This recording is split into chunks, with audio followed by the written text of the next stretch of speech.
I thought, now I've got a name. That's something to juggle with.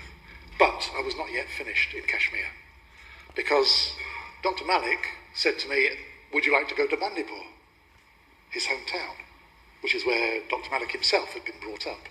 And I very much did want to go to Bandipur.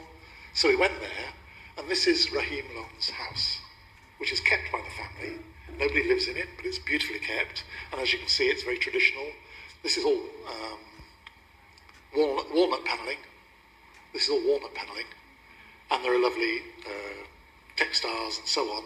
And this is the house. If you read the Roosevelt's book, they talk about coming back to Rahim Lone's house at the end of their trip, where they all got together, they had big dinners, they told their hunting stories, etc., etc., etc. And this is where Rahim would always bring his clients at the end of their shikar.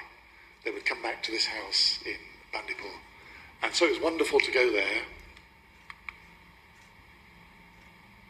This, of course, is his grave, Rahim's grave.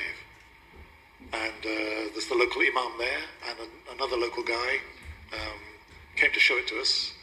And that was a little moment as well, a rather wonderful little moment, just to see that particular place.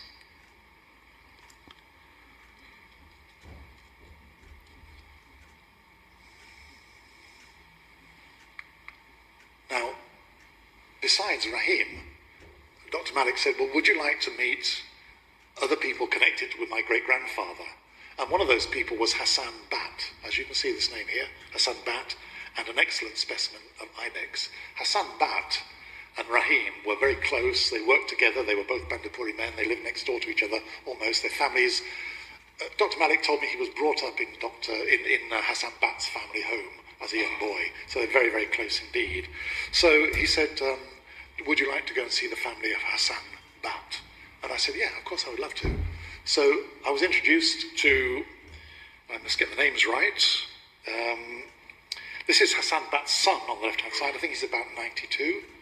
And that's Ghulam Ahmad Bat and his two sons, the grandsons of Hassan Bat. And they looked after us.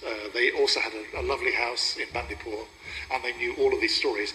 They also had an extraordinary collection of chits.